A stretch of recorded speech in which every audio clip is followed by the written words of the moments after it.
Whether you like it or not, Canada has a lot more to lose in a trade war than the US. Let's take a closer look at this now that Donald Trump is back on the tariff train and as of today has implemented 25% tariffs on all vehicles made outside of the US. Obviously, this is going to have a major impact on Canada because Canada produces a lot of cars that get sold to the US, and it'll have a disproportionate impact on the province of Ontario. The US and Canada share the world's largest bilateral trade relationship.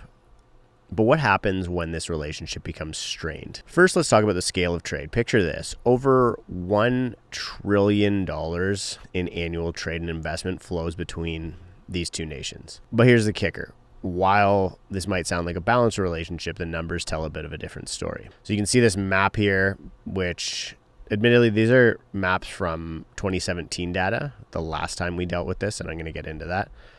But the relationship hasn't changed substantially since then. Here's where things get interesting. Over 2/3 of Canada's exports go to the US. That's more than what Canada sells to its next 9 largest trading partners combined. These maps, as I mentioned, were originally created during the first Trump presidency, 2017 to 2021, when similar trade tensions emerged. Looking at the situation in 2025, the fundamental trade relationship remains remarkably similar. Canada still sends approximately 2/3 of its exports to the US, while America maintains diversified export portfolio with multiple trading partners. These interconnected supply chains, particularly in the automotive sector, continue to be a critical vulnerability for Canada. Ontario's manufacturing sector remains just as exposed to potential disruption from UF tariffs. The hard part about vehicles is they're not technically made in any of these 3 countries except for one automaker, ironically, and probably going to be highly politicized,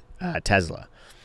All of the other vehicles that are sold in the US markets are made up of different components from all 3 countries, the US, Canada, and Mexico. The same strategic pressure points exist. Canada still relies heavily on US markets, while America's economy remains far less dependent on Canadian trade. In fact, these maps show that Canada relies overwhelmingly on the US for trade.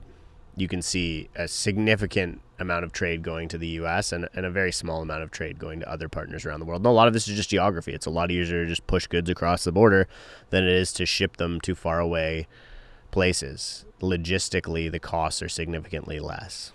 And so it allows us to be more competitive. What makes the current situation particularly concerning is the underlying economic dynamics haven't changed significantly since the last round of trade tensions, except today Canada has the target on her back. Canada's attempts to diversify its trade relationships over the past several years haven't substantially altered the balance of power in the trading relationship. Now, let's flip the script a little bit. Let's look at what that looks like from the US. The US does not rely exclusively on Canada for trade, not even close. The US only sends about 18% of its exports to Canada. International trade makes up 64% of Canada's GDP, but only 27% of America's GDP. So this is a very uneven playing field. The auto industry obviously presents a particular vulnerability. Canada's manufacturing heartland could see auto production drop by 40% with just a small tariff, and the OECD has predicted that auto exports would be reduced from 3 to 5%. And Oxford Economics put out a really good map on this to understand the city-by-city exposure to U.S. trade in Canada. And you can see that we obviously have a really high exposure in the 401 corridor, basically from Windsor to Quebec City.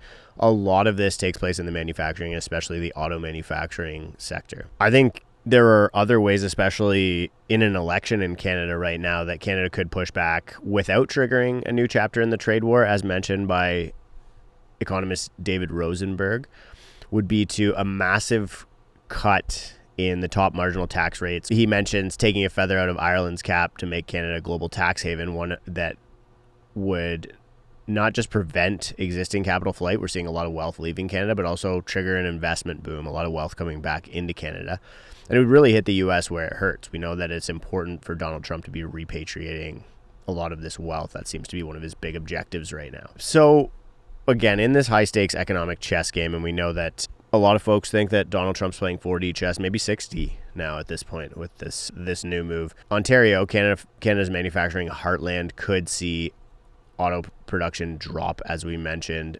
And while we can't avoid damage entirely, strategic responses might help minimize the impact. The question isn't really who's right here. It's who can endure the most pain and who can actually afford to come to the negotiating table here.